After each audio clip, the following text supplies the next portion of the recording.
First off, I needed to find out what the story was truly about and how it was told. And I understood that it was pretty quaint, charming, lovable, adorable, and the story was told in a circle, in a way. Maya, the protagonist, moves from one place to another, and the music need to move with her.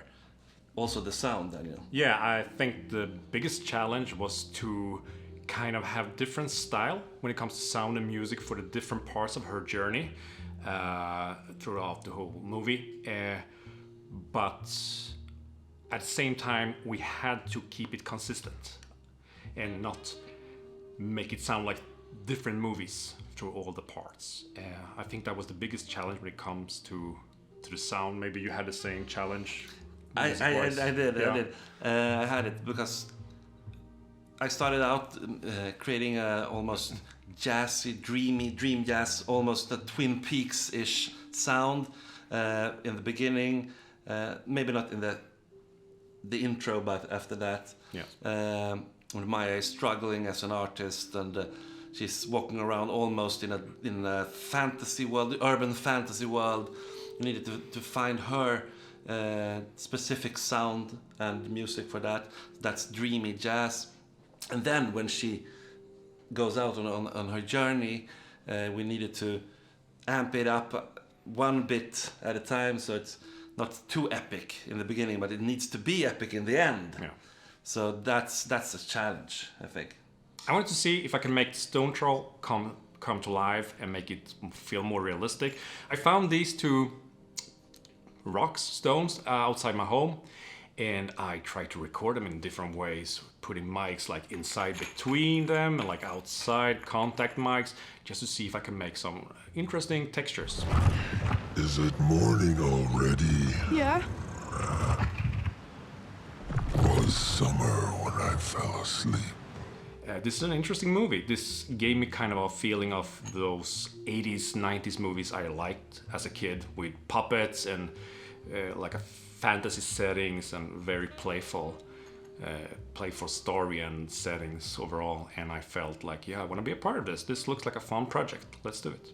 Yeah, and I think playfulness is actually a key word in this movie and our work together, Danielle and me, because we started to play with the movie and saw it as a playful movie and started early together. That's not always the case, but it was this time, so it was really nice to start to experiment and stuff like that, and to try to find the right playfulness, but not to be all over the place in a way, musically and sound-wise. So when I, in the end, came to it that now we need to be epic, and so I worked with Sonitis Artis, the pretty famous choir. We managed to create a right epic style, don't you think? Yeah, I think, like you mentioned, the key that we started to work together in an early stage, and that we kind of set it. The collaboration was all about, let's do this with story in mind. We don't have like, we don't care if we have any darlings to kill. If this scene has to be driven by the music, I will step back with the sound. And the same thing with you. If this had to be a SFX heavy scene, then music will have a smaller part. Henrik invited us not to work only with the sound and music, but to have thoughts and ideas about the scene. How can we make this in the editing process to work even better than it is the clip we saw? Yeah, and I think one important thing, the movie was filmed in sections, and during the pandemic we also have to wait several months before we could finish some shots. That gave us time to do more experimenting, go back and redo stuff and try out things that we normally wouldn't do if we had a finished movie and like 3 months of deadline or something. Yeah, and I think when you find something, we found something in the sound, in the music. The characters have the different sounds, different music.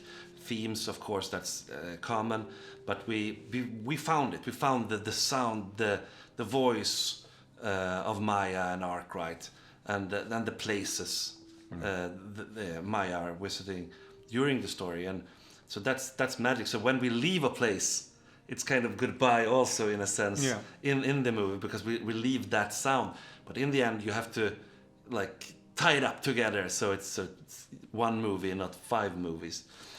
One thing that pretty funny that Henrik was adamant on in an early stage, he wanted me to use a Swedish old traditional song, "Who Can Sail Without Wind," and I incorporated in the movie.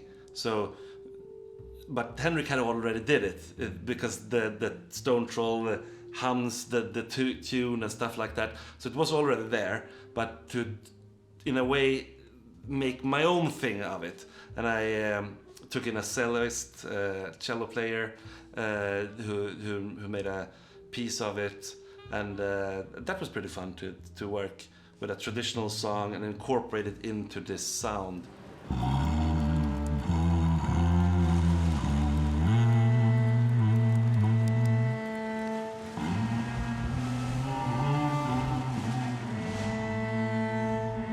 Discussing feedbacking back and forth, I kind of found a new creative process. I tried different.